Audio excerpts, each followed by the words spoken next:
Olá pessoal, tudo bem? Estou aqui no carro esperando meu filho, estava chovendo muito até agora, tava um toró, muito vento, muita chuva, um barulhão e eu esperando passar, parar um pouco, né, o barulho para eu poder aqui falar com vocês. E eu não sabia o que falar também. Ultimamente eu tenho sentido muita necessidade de falar de outras coisas, não só sobre Portugal, porque tem tanta gente que já fala disso, né? Tanta gente que já passa essas informações.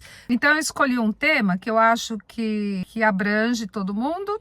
Todo mundo que quer imigrar, não importa a idade, todo mundo passa por isso.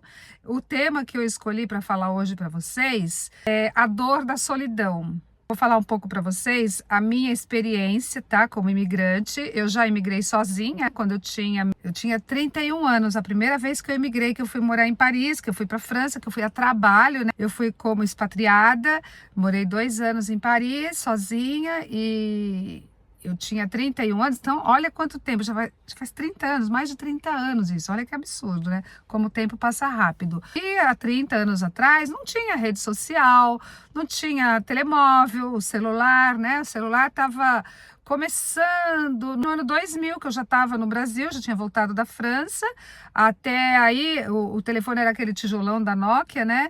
O celular mesmo, o GSM, começou no Brasil no ano 2000. Não tinha rede social, não tinha, mandava uma carta para minha mãe, era por carta, tinha que escrever a carta e demorava quase um mês para chegar uma carta. Era um absurdo, né? Imagina nos dias de hoje você pensar como que era no passado, do Brasil para a França, demorava mais de 20 dias, chegava a demorar até um mês para chegar uma carta. Então, quando me escreviam, quando eu escrevia também, e a facilidade para falar no telefone também não existia, não tinha WhatsApp, nada disso, né? Não existia esse negócio de vir por câmera, era telefone mesmo. E o telefone, a ligação internacional era caríssima. Como eu trabalhava numa empresa de telecomunicações, a ligação era como se fosse local. E isso me dava um certo conforto, né? Porque quando eu queria falar com a minha mãe, com a minha família, conseguia falar. E como que era essa solidão? Para decidir, para aceitar a proposta, eu fiquei acho que uns 2 meses sem dormir no Brasil, tá? Quando eu ainda estava no Brasil antes de ir, né? Porque eu morria de medo, eu tinha muito medo de ir para um outro país, que eu não falava a língua, que eu não conhecia ninguém. Como seria eu sozinha lá? Eu tinha muito medo. Eu não era a pessoa que eu sou hoje, claro, né? Que com tudo isso que eu passei, eu sou o que eu sou, como eu sou, em consequência de tudo que eu vivi no passado, né? O nosso hoje é tudo que você viveu no seu passado, dos livros que você leu, das viagens que você fez, das experiências que você viveu, né? Então, lá eu não tinha experiência nenhuma, né? De imigrar, estava morando sozinha há alguns meses, porque eu tinha me divorciado fazia pouco tempo. Eu tinha comprado um apartamento em São Paulo e eu morava sozinha, ainda não estava nem todo mobiliado, e a besteira já começou por aí, né? Como era um apartamento novo, era uma conquista para mim, era um sonho realizado, eu não quis alugar meu apartamento. Então eu cobri tudo com lençol para proteger e fui embora, e continuei pagando condomínio, prestação, de lá da França, morando na França, eu pagava prestação e meu apartamento fechado. Olha que loucura, né? Eu podia ter alugado, feito uma grana, não fiz. Mas tudo isso por inexperiência, né? Eu tinha ciúmes do apartamento, era uma conquista minha, enfim, ficou fechado. E quando eu voltei, tirei os lençóis, estava todo empoeirado, né? Claro, o apartamento ficou 2 anos assim fechado. Em 2 anos eu só fui para o Brasil uma vez, que foi no Natal. Eu tinha direito a uma vez só pela empresa, né? Com tudo pago, uma vez ir para o Brasil. Fui no Natal.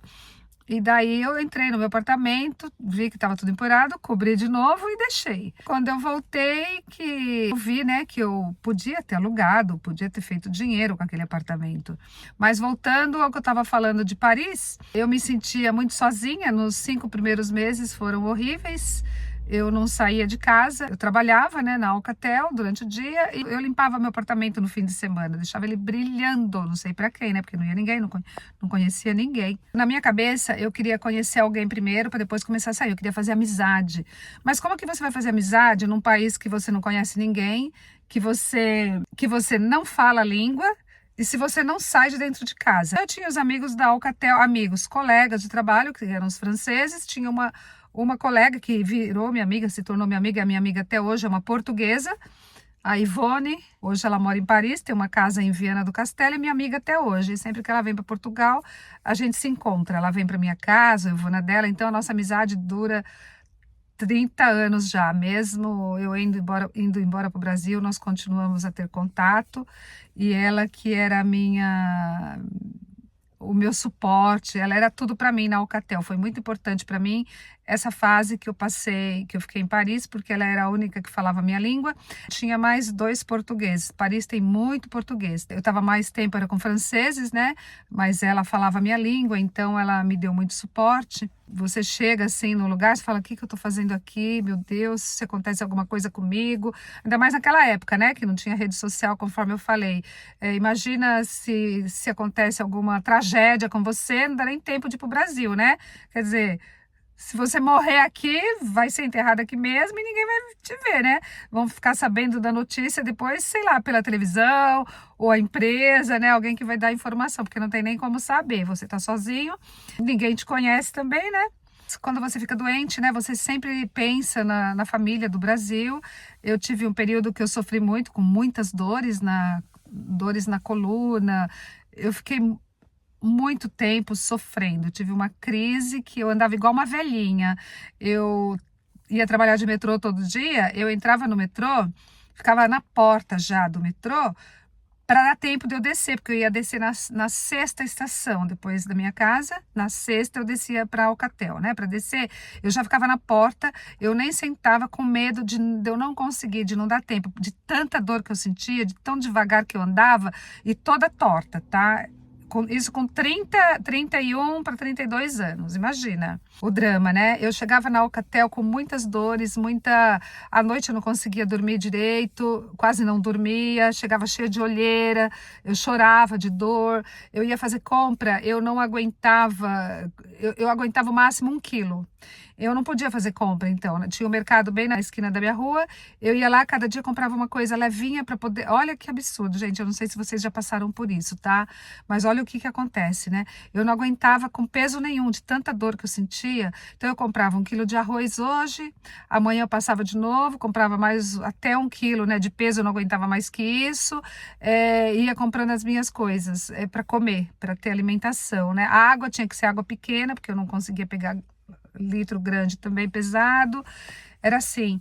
E eu sofria muito. E fui para vários hospitais de Paris e faziam vários exames para ver se era reumatismo, não achava nada, não aparecia nada.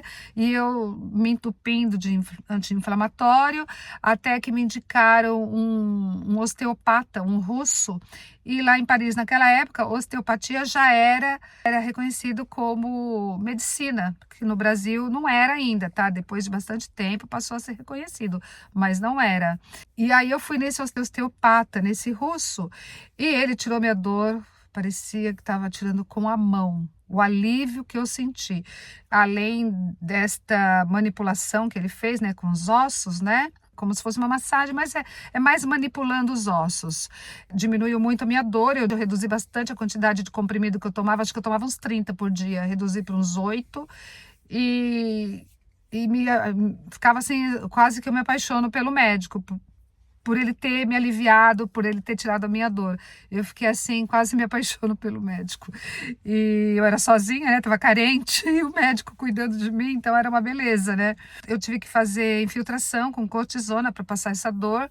Eu fiquei ótima. Aí, perto de eu embarcar para o Brasil, acabou meu contrato, perto de eu embarcar de novo, veio a dor. Tive que voltar lá e ele fez outra infiltração com cortisona e é como se tirasse com a mão. Esse período que eu sentia muitas dores, que eu ficava na minha casa sozinha, que ninguém sabia o que eu estava sofrendo, né? Eu ficava pensando, ai, se eu morrer aqui, ninguém vai saber, a minha mãe nem sabe o que eu estou passando. E eu não falava, eu não escrevia nas cartas, eu fazia de tudo para minha mãe não saber o que eu estava sofrendo. Além de todas essas dores, né? Ficava deprimida, tinha muitas saudades, não tinha ninguém para conversar, não tinha amigos, não tinha, além da Alcatel, né? Eu ficava muito insegura, eu pensava, meu Deus, o que eu tô fazendo aqui sozinha, não tem ninguém, a minha família é tão grande no Brasil e eu tô aqui. Então era assim, foi muito sofrido. Eu fiquei 5 meses assim, sofrendo dentro de casa, até o dia que eu decidi sair, que eu pus na minha cabeça que eu não podia depender de ninguém, eu só dependia de mim mesma, e para mudar tudo aquilo eu tinha que começar a sair. E foi aí que eu saí, que eu resolvi visitar os museus de Paris. Quando era feriado, eu viajava para outros países, né? Eu pegava o trem, eu ia para a Itália, eu ia para a Inglaterra, eu ia para a Espanha, eu viajei muito. Todos os feriados eu aproveitava.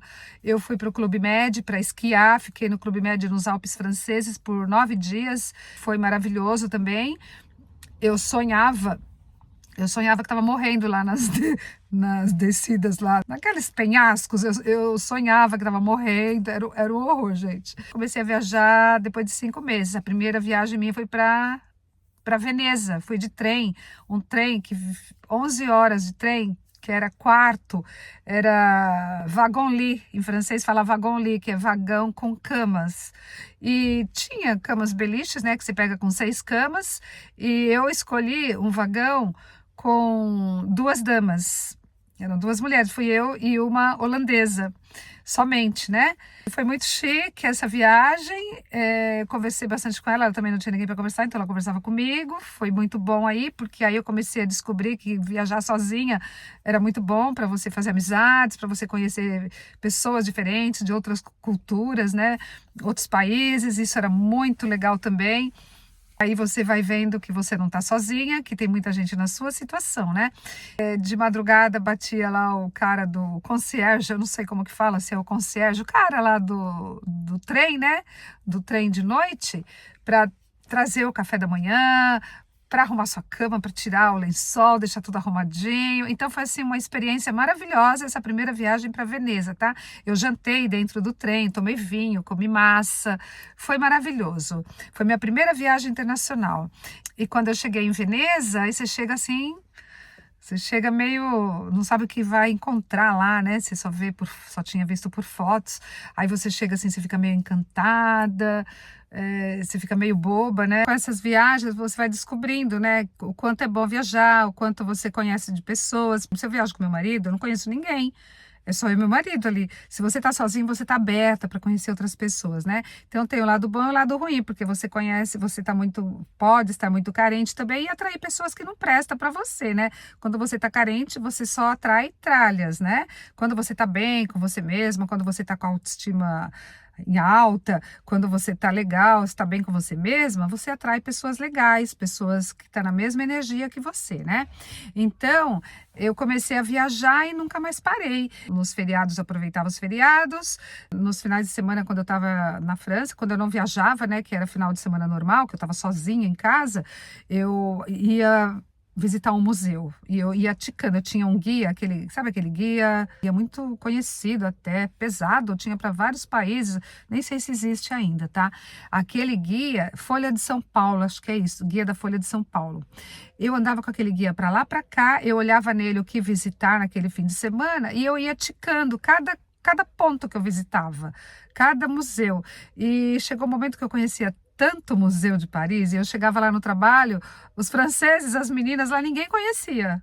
E eu conhecia quase todos, né? Então eu aproveitava cada minuto. Quando eu saí da fase da depressão, que era aquela fase da adaptação, aquela fase sofrida, foi só alegria, gente. Eu não perdia mais um minuto. E na minha cabeça eu sabia que era esse o meu objetivo, né? Não perder nem um minuto, aproveitar ao máximo, não importa que eu tô sozinha, mas assim, em momentos de solidão lá no meu apartamento, de eu colocar, mesmo quando eu já tinha passado a fase, tá? Da depressão, essa fase que eu chorava, essa fase da adaptação, mesmo quando eu passei, eu sempre fiz isso. Final de semana, às vezes eu fazia uma comidinha gostosa, e só para mim, né? Claro, só tava eu. E eu colocava e comprava vinho. Lá tomava, muito comum, né? Tomava vinho, inclusive na Alcatel, na hora do almoço, eu tomava vinho, aquelas garrafas pequenas. Eu tomava todo dia uma garrafinha, adorava. Aprendi, né? Tomar vinho, comer queijo, fromagem, né? Eu comia aqueles queijos camembert na hora do almoço todo dia.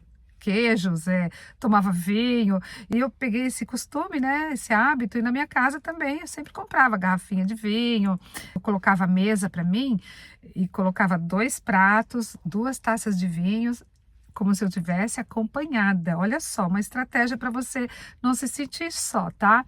Eu colocava 2 taças de vinho, tomava meu vinho, fazia uma comidinha gostosa quando eu estava disposta, né? Porque a maior parte do tempo eu estava na rua visitando e chegava morta de cansada. Mas às vezes eu tinha vontade de preparar alguma coisinha assim, principalmente quando era alguma comemoração e eu estava lá sozinha, algum dia especial, né? Uma das estratégias era essa, a outra é que aonde eu ia, naquela época não tinha telemóvel, né, celular, porque hoje, onde você vai, tá todo mundo no celular, né? Até casal tá no restaurante e às vezes os dois no celular, né? Lamentável, né?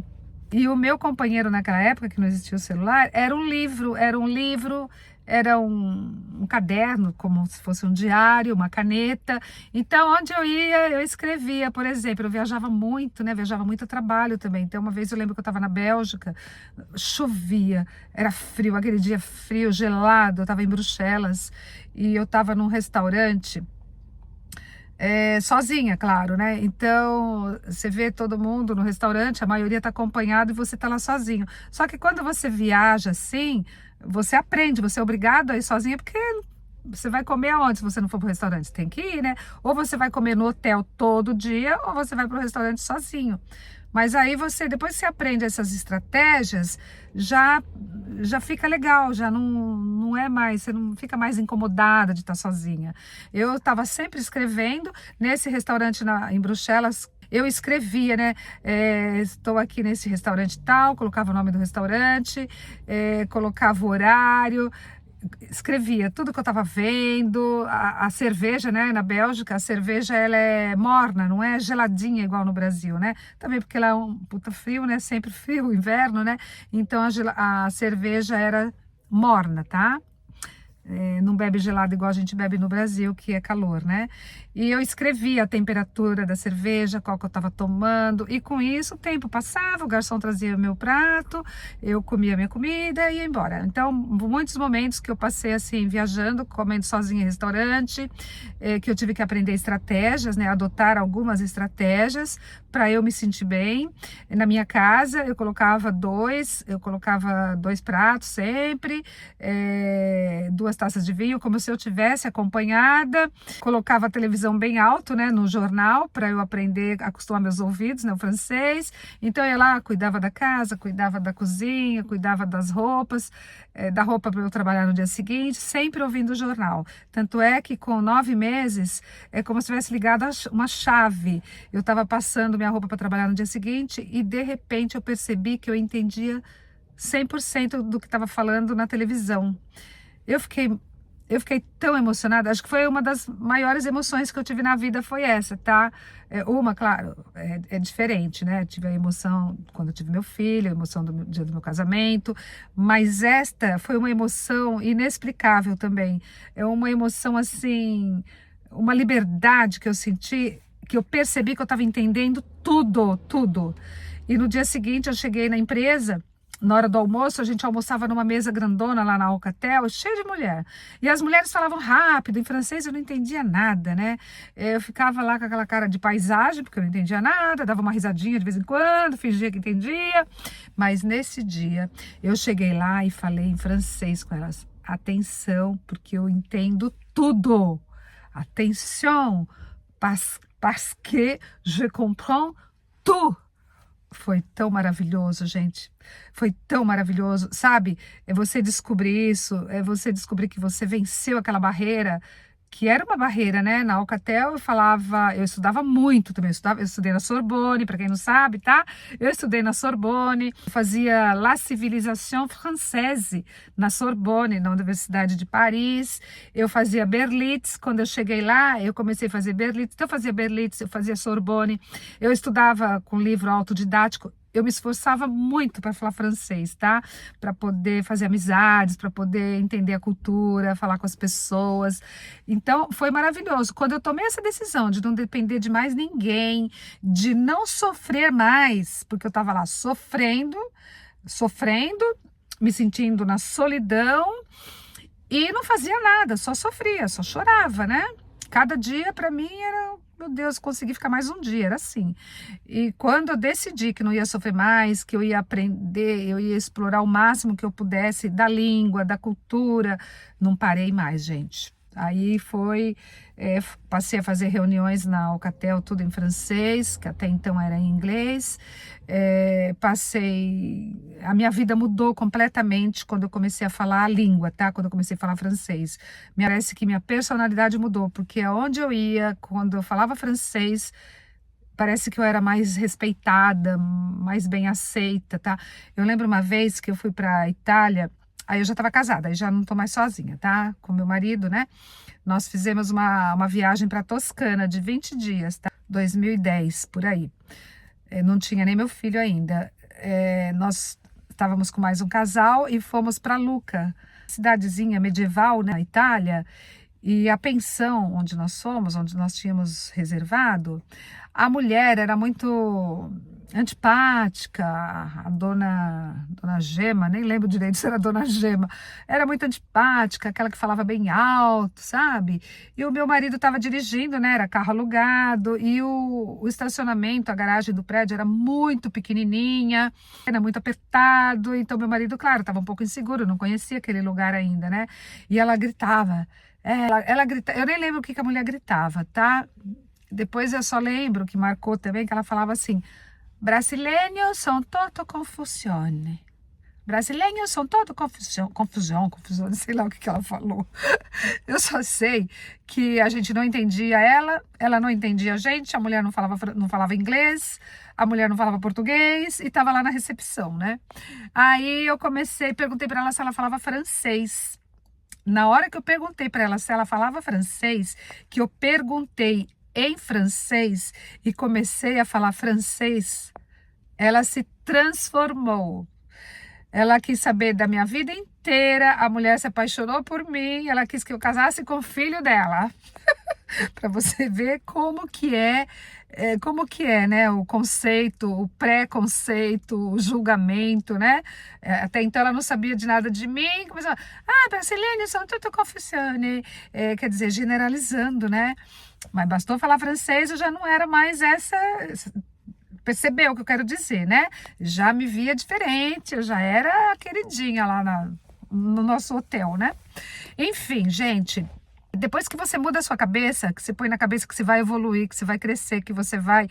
E deixa de ser a vítima, deixa de ser a coitadinha que tá aí sozinha ou sozinho, você se transforma em outra pessoa. Você se transforma porque você vai procurar só o que é melhor para você, você vai procurar evoluir como pessoa, você vai estudar, você vai ler, você vai aprender muito, tá? Então essa fase para mim foi maravilhosa. Depois que eu passei da fase da adaptação, aquela fase sofrida, que eu sofria muito mesmo, foi só alegria, tá? Depois eu voltei pro Brasil porque eu comecei a namorar um alemão e esse alemão eu percebi que era uma pedra no meu caminho. Fiquei com ele 2 meses, já percebi que não dava para ficar com ele, porque até então estávamos apaixonados e a minha intenção era... Ele queria, né, que eu mudasse para a Europa, que eu não voltasse para o Brasil, que eu ficasse trabalhando na Alcatel, ou na França, ou em Viena, porque ele morava em Viena, na Áustria.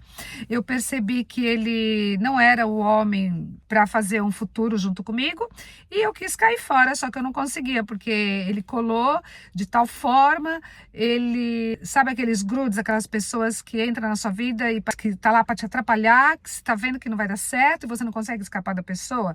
Então, eu cheguei a pensar em ficar na Europa, mas com essa relação, eu falei, não, vou voltar para o Brasil. A única forma de eu escapar dele, de eu me livrar dele, é voltando para o Brasil. Então, eu prometi para ele que voltaria, só que nunca mais voltei. E de lá do Brasil, eu provoquei, né, algumas discussões, algumas coisas assim, para não falar mais com ele.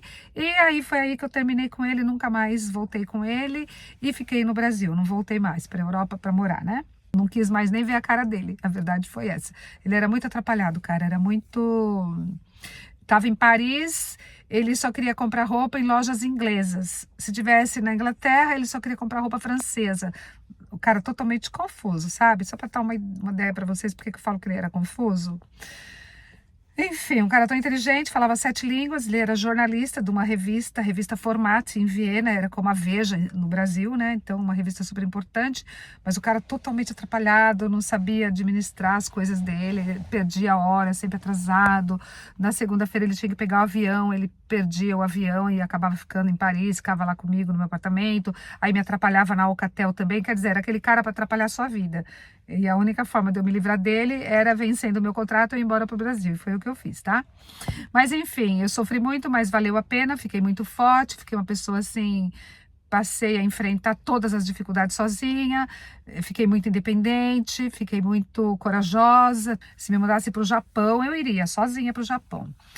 Essas experiências que eu falei aqui é mais para quem viaja, para quem migra sozinho, né?